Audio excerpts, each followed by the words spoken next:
What's up, baby? We back. Between the Lines with Coach Stella. We got a special Legends edition. Before we get started, we want to make sure we send out our special thanks to Miss Andrea DiGiacomo, Coach DiGiacomo, everybody at Thrive Counseling, my good friend Tim McGLYNN, and of course our very, very special guest. He's the son of Terry and Mike. He's the brother of Megan and Mark. Unfortunately, he's the cousin of Tim McGLYNN. But the man, the myth, the legend, former All-State player, former All-Conference player at Pitt, 8-year NFL pro, Mike McGLYNN. Welcome, baby. Danny, thank you. How you doing, man? I'm doing great. How you feeling? Thanks for coming, man. How you feeling? I'm feeling great. Great to be back home in the Youngstown area, up from Orlando, Florida, where I currently live, and in town for the Fitch-Ursuline game. That's what I was going to ask you, how I feel to be back in, man. So I'm glad to see you, man. We're going to start off right there, Mike. Tell me about your time growing up in Austintown, growing up with Tim and Mark and Megan, and of course your beautiful parents, man. What was that like? You know what? It was great because my family, the McGLYNN family, my uncle was the principal at the high school. My aunt was the guidance counselor, computer teacher. My grandmother, who raised Tim and I and my brothers and sisters, helped. She was a janitor, worked midnight. So we were very integrated within the community. Gotcha. From a very young age. Gotcha. I love that. So we're going to go right here. Another question, Mike. I just want to start right there to family. How important is family to you? Like, just we talked about family. Let's dive all the way into it, because I've been around Mark, I've been around Tim, and I know how tight you guys' family is. I know a couple years ago when we used to coach together, I know Dad was going through some struggles, and every day I used to tell Mark, tell Dad, you know, I'm sending my prayers, sending my love. So I've been around you guys. I know how tight-knit your family is. So how important is your family to you? The most important thing in the world. Gotcha. You know, they were my purpose. They were my drive. You know, and everything that I achieved throughout my career, it's because of the name on my back. Gotcha. I took tremendous pride in that. Gotcha. You know, Tim's dad, my Uncle Doug, all those people that helped raise us, right? I glorified them with the accomplishments. Gotcha. It take a village, man. It take a village. So how much did that shape you? Like we talked about as far as growing up in Austintown, small group, like as you was going through your journey as a man and in your journey as a college player, professional player, what did that do for you? What type of morals that were instilled into you from grandpa, dad, uncle, cousins? I know that had to play a big part in your journey, because you don't get to play 8 years in the NFL without having some great morals and some great values instilled in you. We were blue collar. We were hardworking people, you know. So my dad, since he was 16 years old, he's been waking up 4:30 in the morning driving trucks. Same thing with Timmy's dad. You know, my grandmother, like I mentioned, she was a janitor in midnight terms, and my mom was always, you know, a manager at the Pizza Hut down. So the hard work was always instilled with them. Gotcha. And overcoming adversity and all those things, picking ourselves up when we were having struggles, you know, we're going through things, it only brought us closer. Gotcha. So when I hear Mike McGLYNN, I think about Austintown Fitch, old school SVC. All right, I'm going to have a little fun question. Tell me what it was like to have DeVanzo Tate as a high school teammate. DeVanzo is one of my best friends. Gotcha.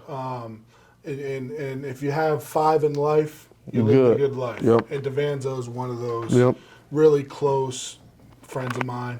You know, we were 2 of the highest recruited players in the area. We were coming out our senior year. DeVanzo went to West Virginia. I went to Pitt. Backyard brawl. Yeah, let's not talk about that. Last weekend was real rough for me. It's okay. It's okay. That's all right. We're gonna. It's okay. Forward. I know what you mean. Last week Harding played Ursuline, so I know what you're saying. Yeah, I understand that. So, but DeVanzo's a great friend of mine. Gotcha. So let's stay right there, Mike. Of course, we played against each other. Tim was a couple years before us.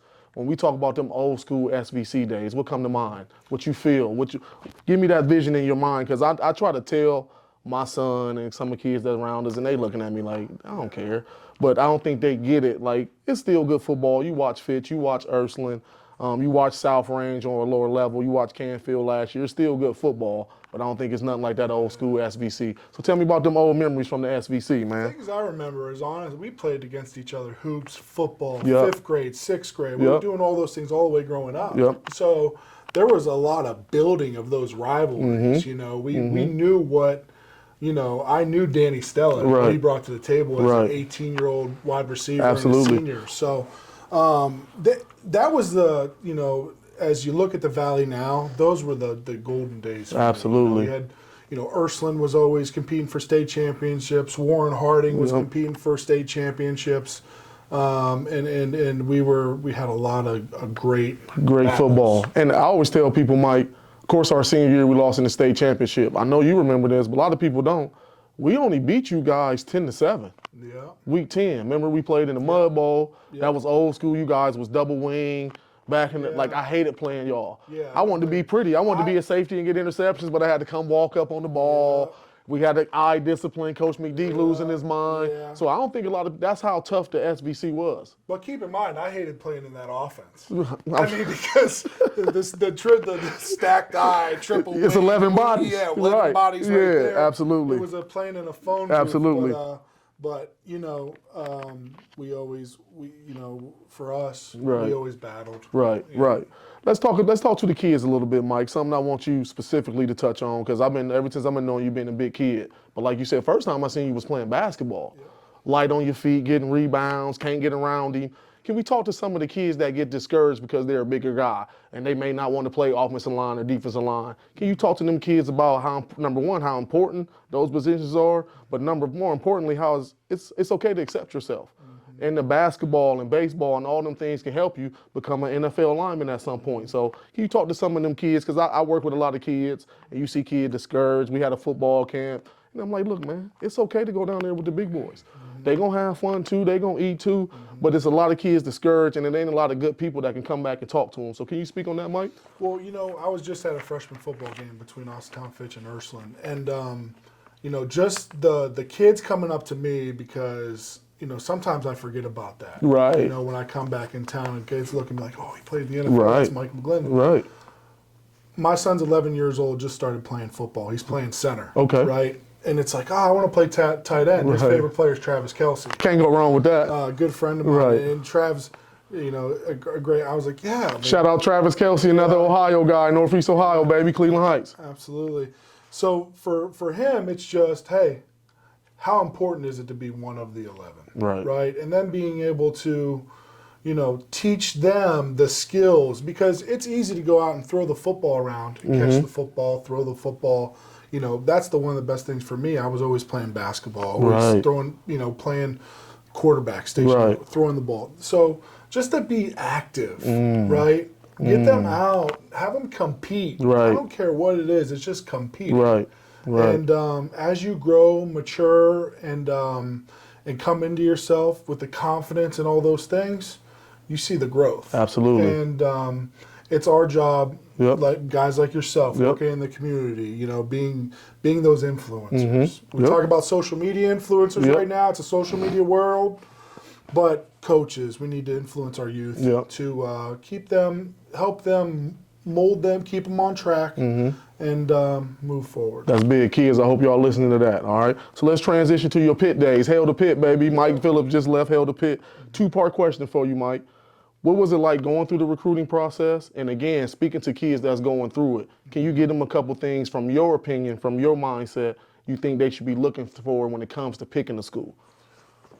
Well, two ways I'll answer it. Two ways. Number one is don't rush the process. Everybody wants to be the highly touted, highly recruited. They want the offers right now as sophomores. Grow. Right. I give an example of Davion Pritchard at Austintown Fitch right now. Sophomore, junior, and then all of a sudden his recruitment really starts to pick up into his senior year, and he's committed to Pitt. We interviewed him on Tuesday. Great. Devanzo Tate's great nephew, kid. Great kid, right? And when it comes down to it, don't rush that work. Gotcha. Get in the weight room, right? Freshman, sophomore, create those habits that are going to set you up to fully develop and to succeed. Gotcha.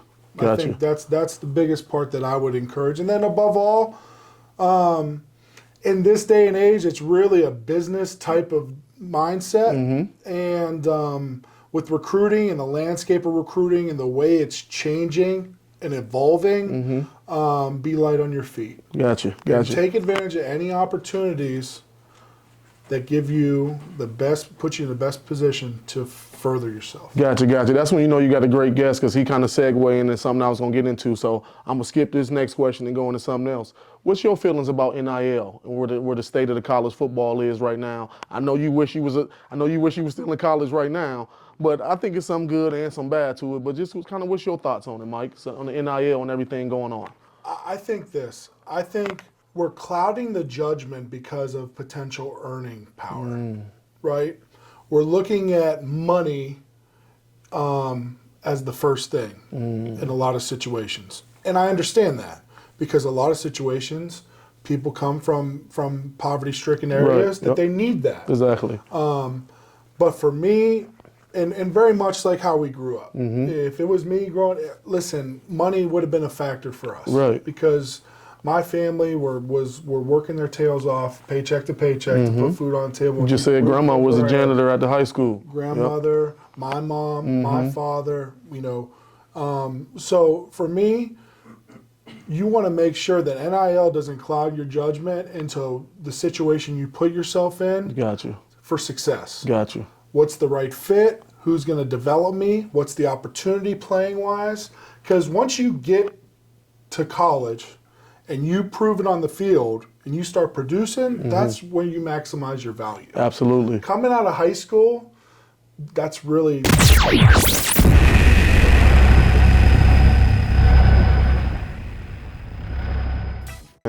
So we're going to have a little fun, Mike. Your days at Pitt. I'm going to say some names. Give me your first thoughts, impressions, the first time you seen them play, or just what you thought of them as a teammate. Larry Fitzgerald. One of the most talented guys I've ever seen. Obviously, growing up around Randy Moss, Chris Carter, and the Minnesota Vikings, you could see that. Just a generational talent. In his career, he had more tackles than he had drop balls in his NFL career. Young wide receiver. So, hold on. Say that again for him, Mike. Pay attention. In his NFL career, Larry Fitzgerald, first ballot Hall of Famer, he had more tackles than drop balls.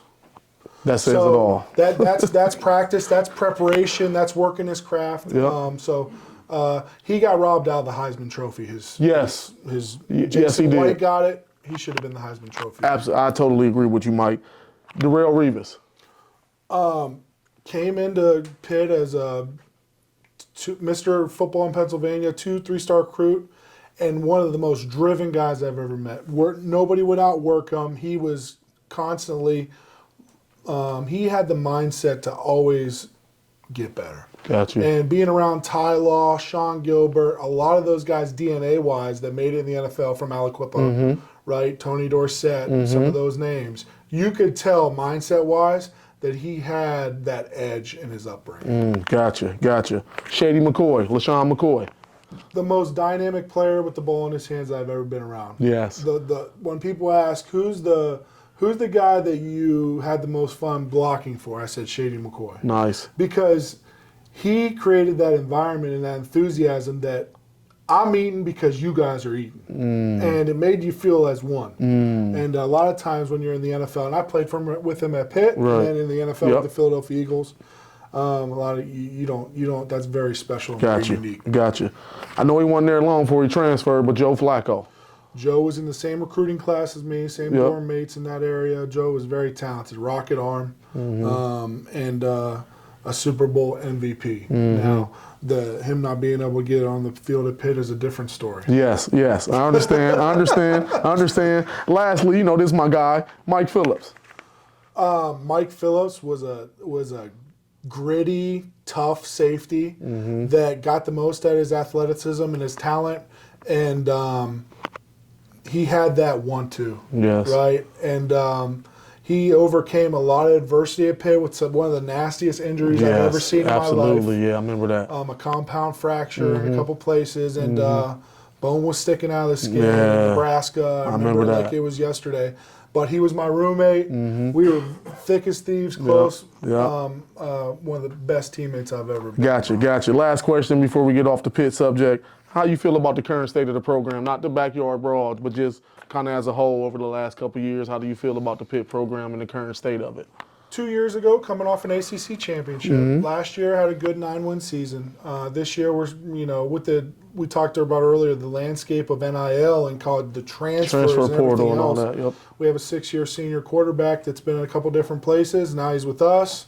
We got a team that a lot of guys in and out, a lot of seniors, 6-year super seniors graduate or move on to the NFL. Yep. So here's what my overall thoughts are is I love the stability Pat Narduzzi has brought to the program. I love the growth that Pat Narduzzi has brought to the program, and I am happy that he is our head coach and leading our program.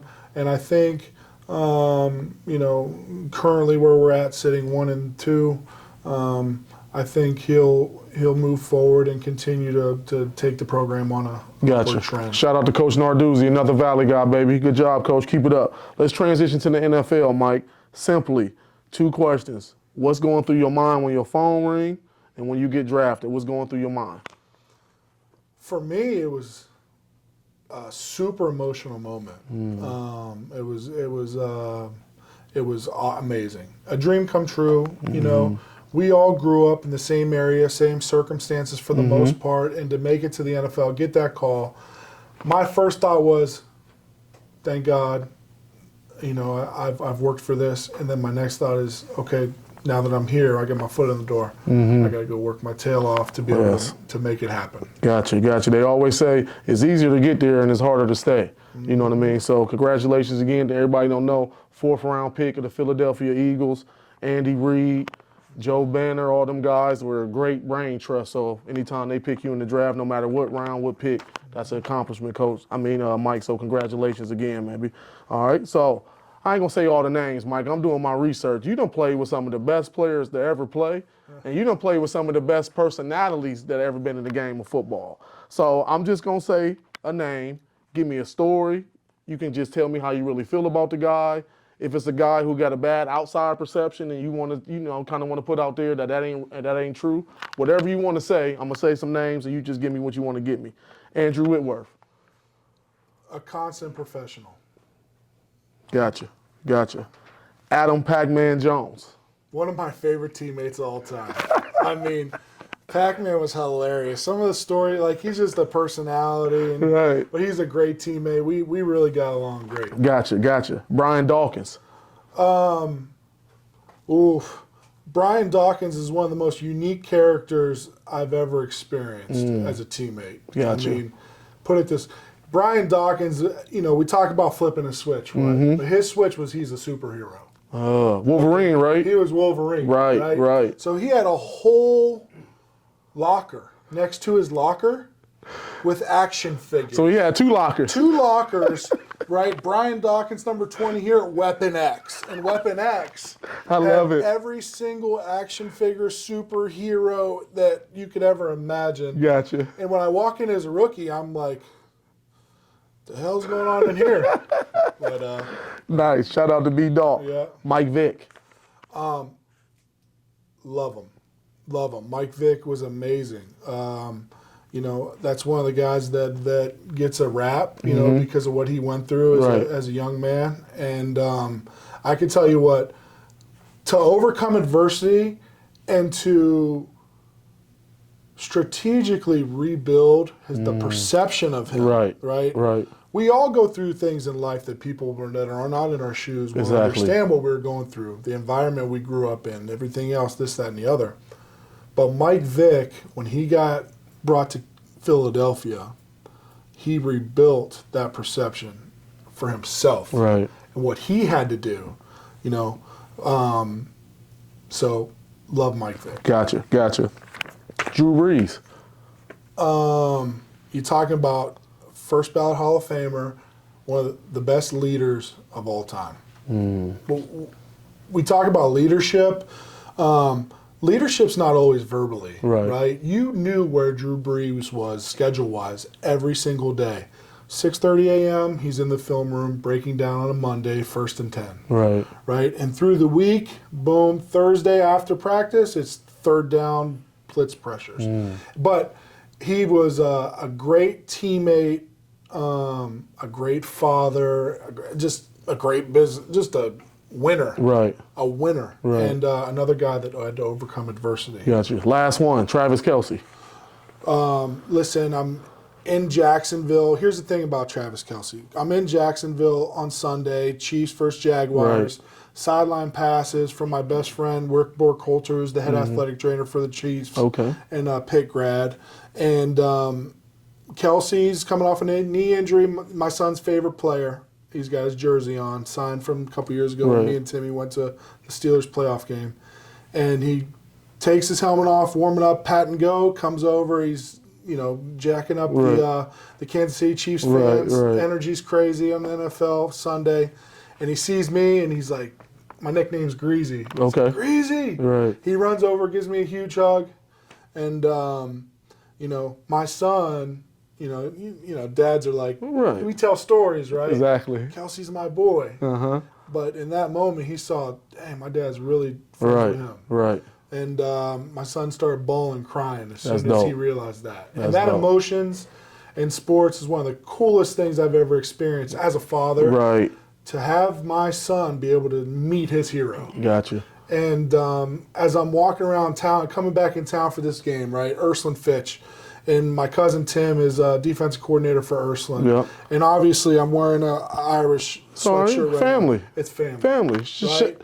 Shout out to my boy Tim. That's my guy. Yeah. You know what I mean? But above all, I'm talking to these kids, and the way that I'm like, man, it's just you forget what it is and how much you can influence this young generation in such a positive way. Just by our accomplishments, because we've been there. Absolutely. Shout out to Travis Kelce for that, man. That's big time, man. And shout out to you, too. I know that had to be a great moment as a father, man. Amazing. Dope. And you always got that. So if Cole ever get out of line, don't let it, hey, man, you want to meet Travis Kelce again, you better get it together. You know what I mean? So, Mike, as you was going through your football journey, high school, college, NFL, what did it mean for you to be from the Valley, representing the Valley, and representing your family that's from a Valley, like you said, that's built off hard work? Because I think the further you get away, the older we get, the more we can understand what our parents and our grandparents was trying to instill in us. So what did it mean to you to be on this great journey, football journey as a professional, but be from this Valley? Well, when people ask where I'm from and I say Youngstown, Ohio, that immediately strikes with people. Right. They know the hard work, the type of people, the blue collar, the mindset that we have, that we're built on, essentially. So I take tremendous pride of being from this area. Gotcha. And, I live in Orlando, Florida now. I like to be up here more. Right. I come probably 4 or 5 times a year.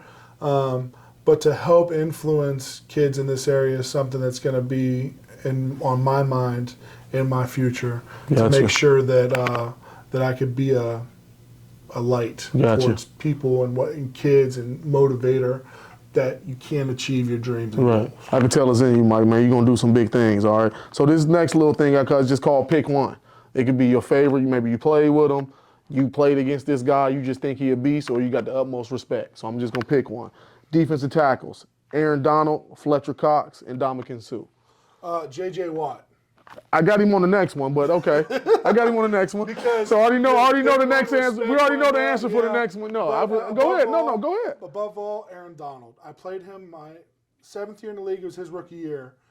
And he's a nose, and he's obviously shorter guy, compact, fast as heck, and works edges like before you know it, he's by you. Right. And he's rushing me in a shade, rushes out, and I come and block him, and he almost gets me edge, and I after the play he walks back, he's like, "What's up, my pit brother?" Right. He's like, "What's up?" I said, "Hey, go over there." Exactly. Like, stop lining up over me. Exactly.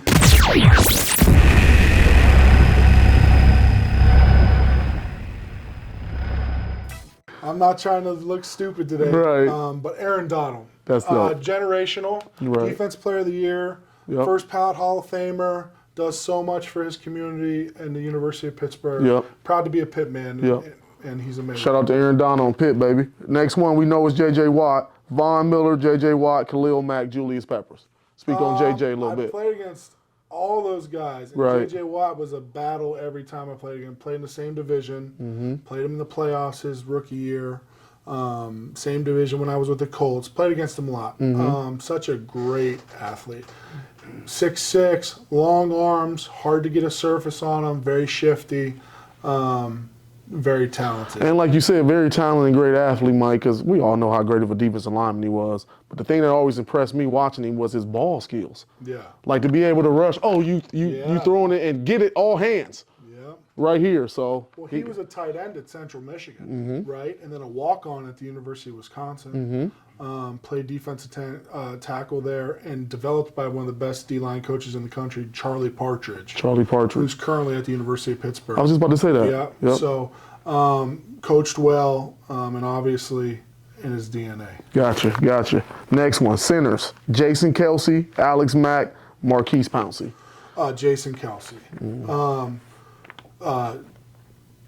He was a rookie in the 6th round, drafted by the Eagles, my 4th year in the league. Okay. So I had started 16 games at center the year before. Then they drafted, we got a new offensive line coach. They drafted this kid in the 6th round, and we're coming in training camp, and he's kind of splitting reps with me. And I'm like, what the hell's going on here? This dude, right? But, turns out 14, 13, however many years later, he's still playing. And a great guy, very humble, from up there in Cleveland and University of Cincinnati, and just gritty, hard-nosed, good football. Absolutely. Shout out Jason Kelsey, baby. Another Northeast Ohio guy, Cleveland Heights. 2 more guards: Zach Martin, Marshall Yonda, Logan Mankins.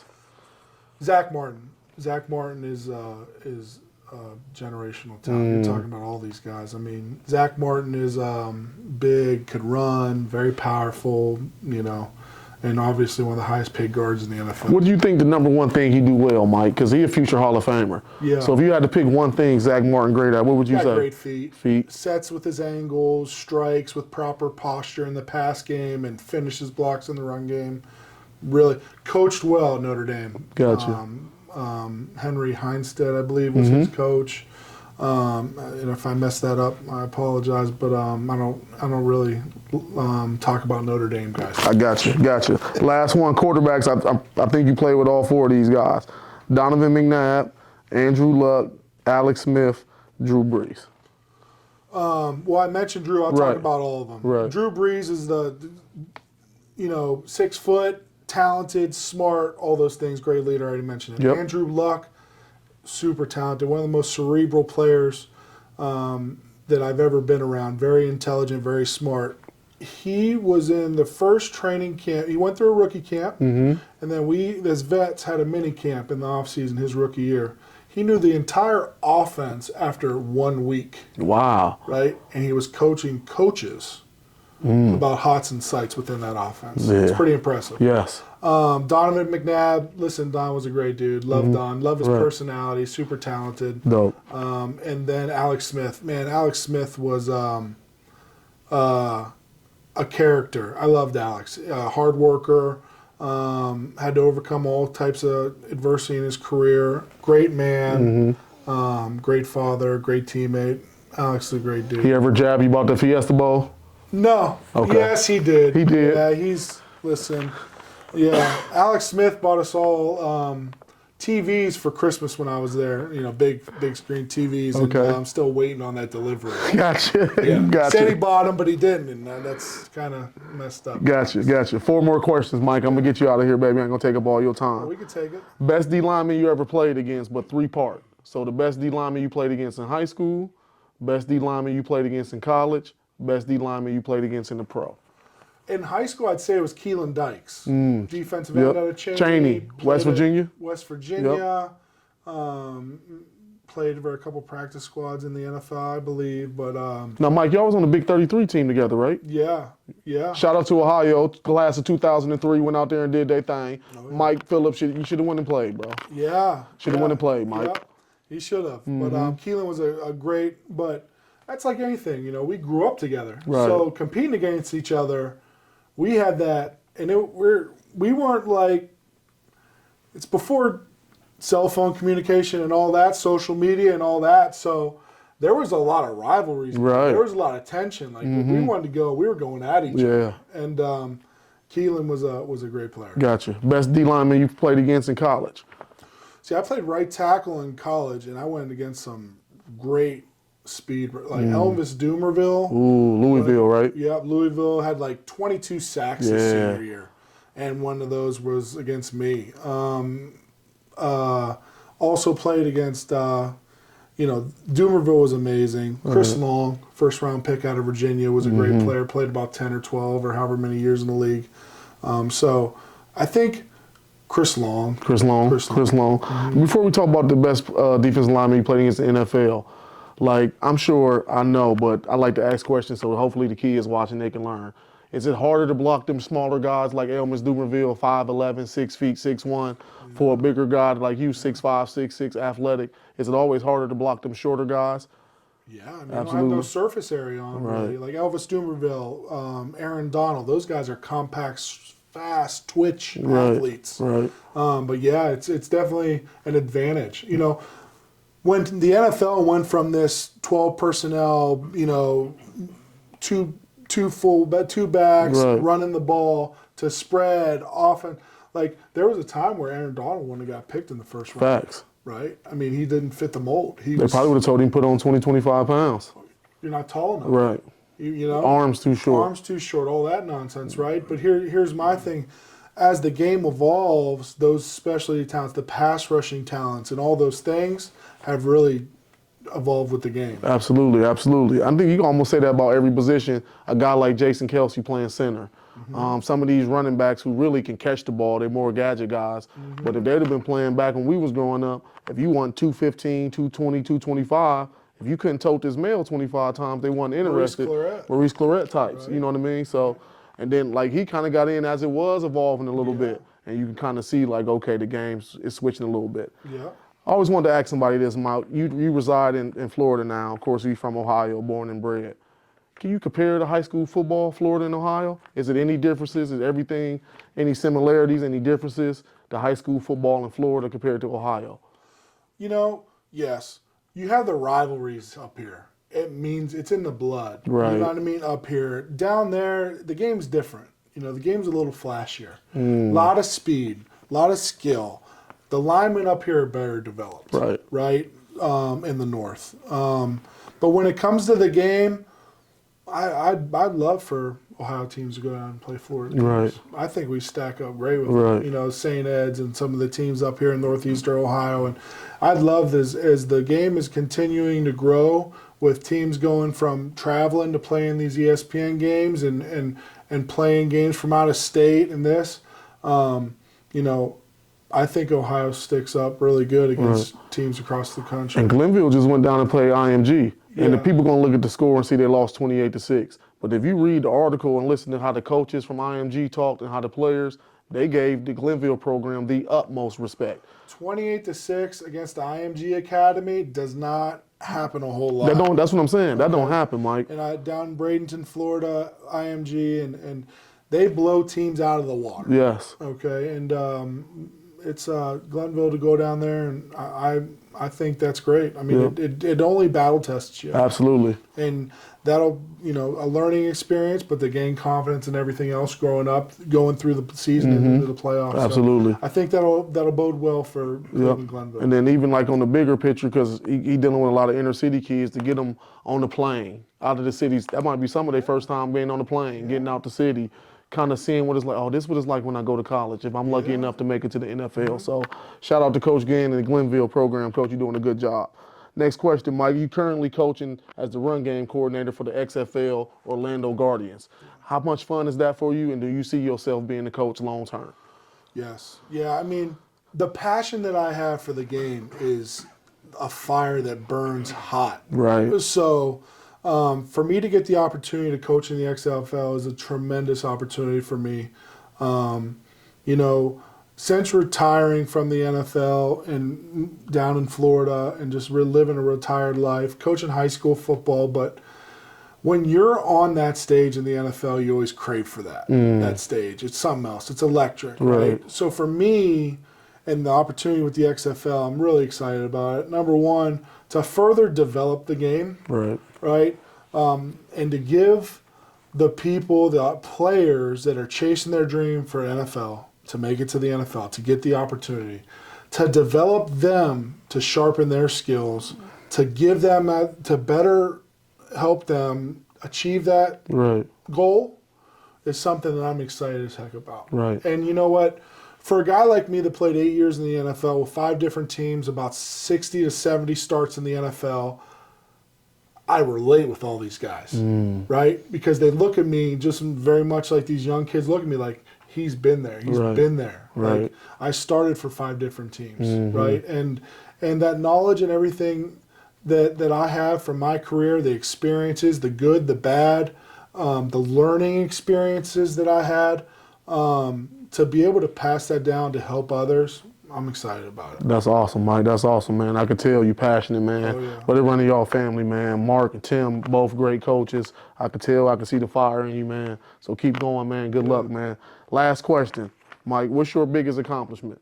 Don't got to be sports. As a man, as a father, as a player, when you think about yourself, your journey, what you 38 or 39 now, Mike? 38. 38, I'm 38 too. And your 38 years of living, and when you look back, what do you think your biggest accomplishment is? It's being a father. My daughter, Sydney, and my son, Cole. Shout out to Sydney and Cole, baby. Cole, I love you guys. They're mad at me that I'm up here and I didn't bring them up there. They get upset every time I come home and I don't bring them. They got to go to school, right? Visit family, they're like, we can miss school. You know what? They're my why. Yep. And as we go on this journey of life, 38 years old now, the ups, the downs, the lows, the highs, right? You find your purpose. And sometimes you don't have that purpose. Right. You don't know that purpose, right?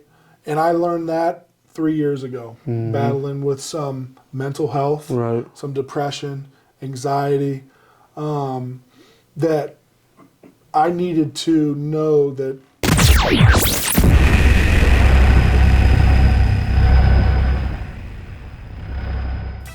the man in the mirror needed some work. Right. And once I started that self-work on myself, because I was being viewed as somebody going through a lot of hard times in my life, I was being viewed in a way that wasn't me. And whether it's hearsay from opinions of others or myself, at the end of the day, we talk about family and our loved ones. I get emotional because those people in my blood are those that are there for me. But in the foxhole, which thick and thin. And you know, I got probably 5 best friends that are thick and thin, thick as thieves, and they're there for me. That's all you need. That's all I need. I surround myself with those that uplift me. I uplift them. I help them. They help me. And anybody, I like to make this point. Anybody dealing with struggle, right? Don't be afraid to look and ask for help, right?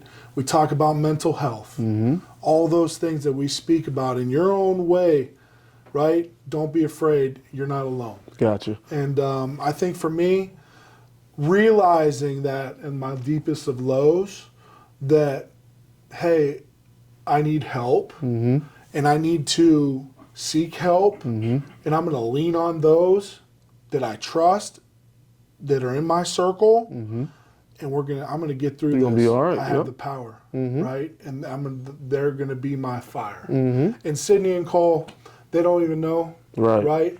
But they're my purpose. They're my why. Got you. And I agree with you, Mike. I can relate to you on both points that you made. Of course, I didn't play in the NFL or college or nothing like that. Number one, my biggest accomplishment is being a father. I've been in my kids' life every day. So I've been in a fight with them every day. But also, when I was younger, I was doing a lot of stuff I shouldn't be doing. And so people are portraying you and looking at you in the light that you're not comfortable with. You don't like being seen like that or hear the rumors or and the stories that come back to you. And it was my kids. It was my kids that got me back focused, being around kids in Warren, coaching, being around great other good coaches like Tim.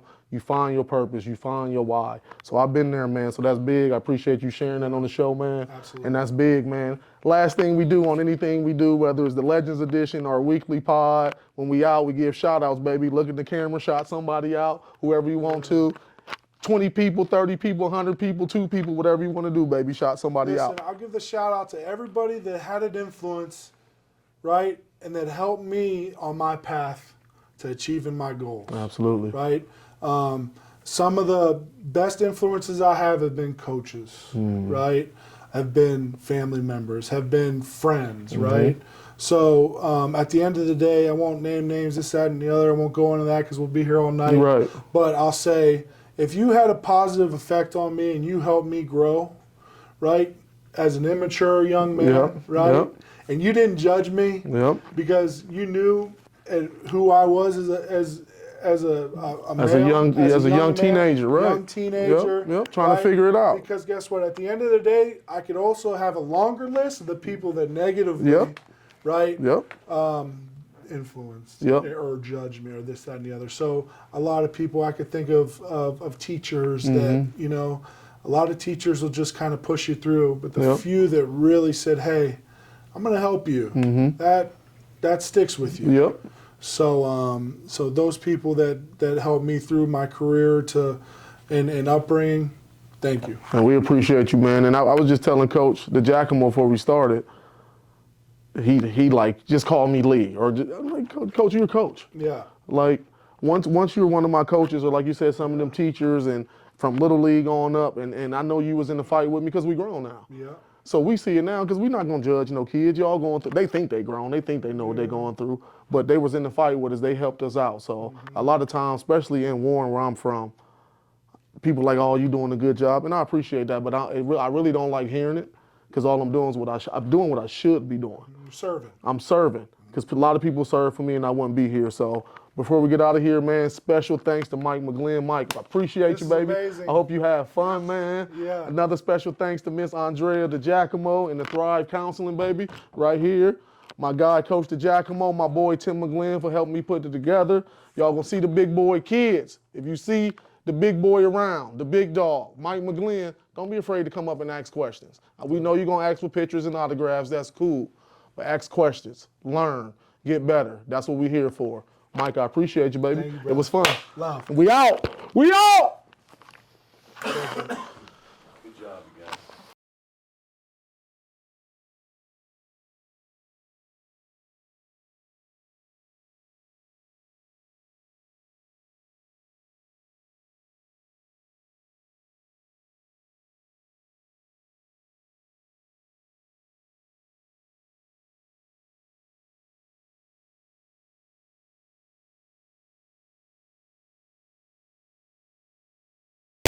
guys.